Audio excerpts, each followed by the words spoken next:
I've spent over 20 years in the financial industry, and I'm going to do today what most people won't. I'm going to open up my actual investment portfolio, show you exactly what I'm doing, what I own, why I own it, and really break this down systematically so you can look at possibly mimicking or doing a similar portfolio. But I'm looking and really wondering what your feedback is on my holdings, if there's something I need to change, because as a collective, really makes a big difference when we're doing this investment portfolio. So let's hop over, guys, and we're going to take a look at this investment portfolio. And right here we are on M1 Finance. Now, if you're unfamiliar, guys, this is what I do for a majority of my investments. I do have M1 Finance. I also do use Robinhood as well as my 401k provider, but I do have links down below if you want to start it. If you're new to investing, absolutely check it out. Now, you notice right here we have $500 in cash every single Monday morning. I am dollar cost averaging into this portfolio. We are putting $500 every week. That is $2,000 every single month. That is going into this portfolio. Now, when we start looking at the growth of this, we are at 94%, just north of 94%. So doing incredibly well, even though we've seen a lot of kind of ups and downs in the market, the portfolio still kind of runs tried and true. You can see the current value we have here is around $250,000, which again, it kind of goes up and down depending on the days. We are not worried about that because we are thinking bigger picture. When we start looking at a 5-year time frame, a 10, a 15, a 20-year time frame, I am all about growth. I'm not looking to build something like some value like a VTV in here. I'm not looking for something like the SCHD that is going to be kind of a defensive play. I am thinking long-term over the next 20 years, how large can I grow this portfolio? And again, I know through dollar cost averaging, if the market does a pullback, if we see a tech bubble, it is going to affect this portfolio in a big, great deal. But that also means when I'm putting that $500 in here every week, we are buying it at a very discounted price. So let's go ahead and get into the portfolio. Now you'll notice right here, September 24th of 2021. So we've been running this portfolio for about 4 years and a couple months here. And overall net cash flow, we put about 200 grand in here. So thinking of the last 4 years in totality with not only the 500 we're putting in there every single week, I am adding additional if I do have funds available. So we have put around $50,000 into this portfolio every single year, which I know for a lot of individuals that isn't feasible. But overall, if we want to, and if we ever want to retire early and live really the debt-free journey, that's what we're looking to do, stocking up this portfolio for the next, again, 5, 10, 15, 20 years. When we get into retirement, if I'm putting 50,000 in there every single year for the next 10 years or even 20 years, you're talking $500,000 to $1 million, not including any of the growth. That is just the contributions that we're putting in here. Now, market gain overall around 50K. So you figure even there. And of course, at the beginning, the portfolio was just tiny. And now it's to the point where it is working incredibly well. And we'll look through it again at exactly what we're running and what I invest in. So here are the 7 slices. Now, we kind of changed this up a little bit. If you guys remember, originally we were investing in the QQQ, the VOO, and the SCHD. Me personally, we dropped the SCHD probably about a year ago now.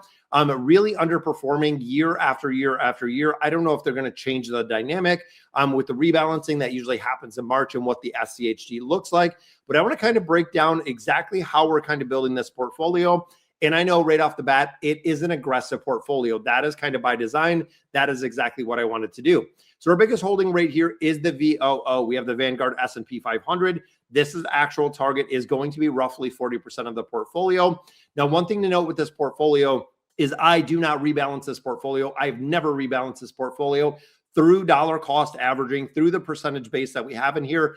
It will automatically rebalance over time with making contributions in here, because you'll notice right here we have 5 buys and we do have 7 slices in here. So something like the QQQM, which is actually at 40.3 versus a target of 30.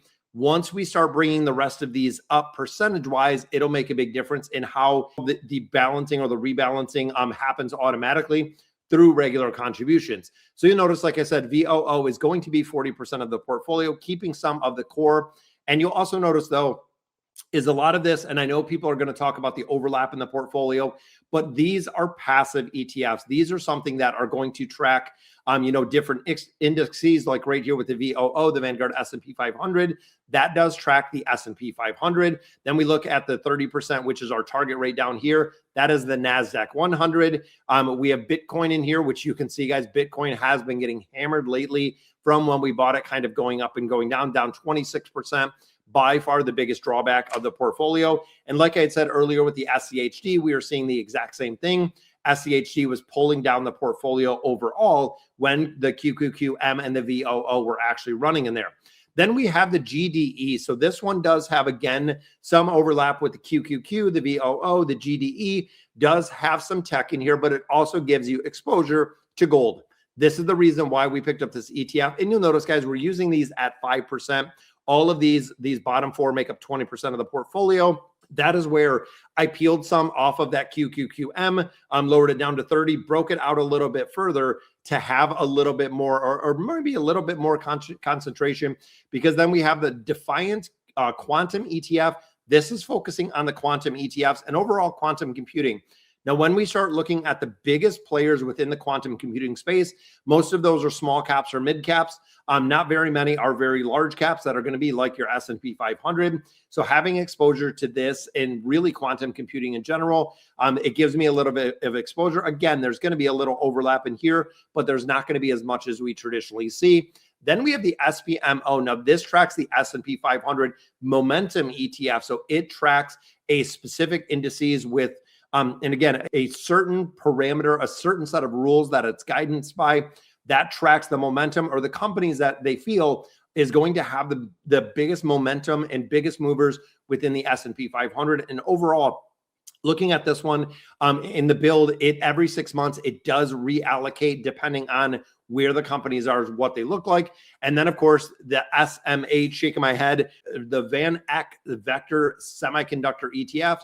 Again, more of the pure play focus with tech, with these semiconductors, with some of the quantum computing. A couple things in here to really look at. So again, looking at the percentages that we see in here, and overall, the VOO is up 110%. So thinking of where we are right here, the entire portfolio is up 94%. We have the VOO that's up 110%. So looking back, if I just invested in the VOO in the entirety, which that was the only thing that we held when we first started this portfolio, the VOO would have outperformed what we have right now. And there's a very interesting way to do this, because within M1, they can view your benchmarks and you can see where the performance based on other ETFs or based on like the market itself. Like if we look at the VOO, we can add the VOO in here, and then it will benchmark our return at a 1.62 over the last month versus the VOO's return of a 0.22. You can see where you can kind of map this out. If we start going back to the 3 months, boom, we're at 1.26. The VOO was at 4% over the last 3 months. So definitely outperforming. And you'll notice they're very similar when it comes to majority of my holdings within that S&P 500. That is really how I want to build it. Even when we look at the broader market of like a VTI. So if we look at the total stock market, it's at 3.89%. So looking year to date, 13, 17, 17. So again, if I would have invested everything in the VOO or into the VTI, we would have been performing a lot better. The 1 year, the exact same, looking at 10, 14, 13.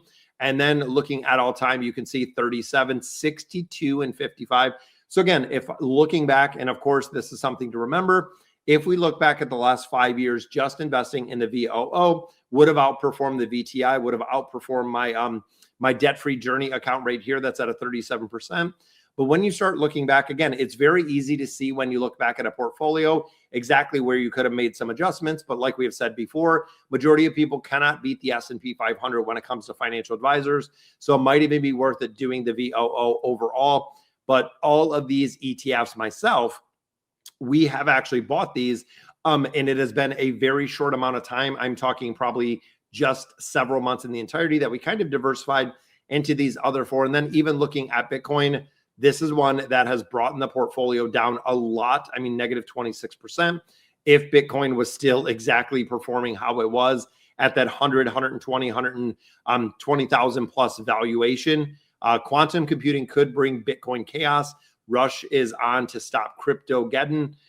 We'd have to see exactly what's coming. Yeah, AI worries dent the risk appetite. Will Bitcoin crash in 2026? I don't know. I still believe in Bitcoin. I like the ability to have something that's decentralized in a currency that's not really stuck around a government. But guys, that's going to do it for reviewing the portfolio. But let me know in the comments what you guys think. What could I adjust? What could I change? or how does it look overall? Again, let me know in the comments. If you like the portfolio, like the video, subscribe to the channel, turn on those notifications so you can always stay up to date with all of the information, and I'll catch you in the next video.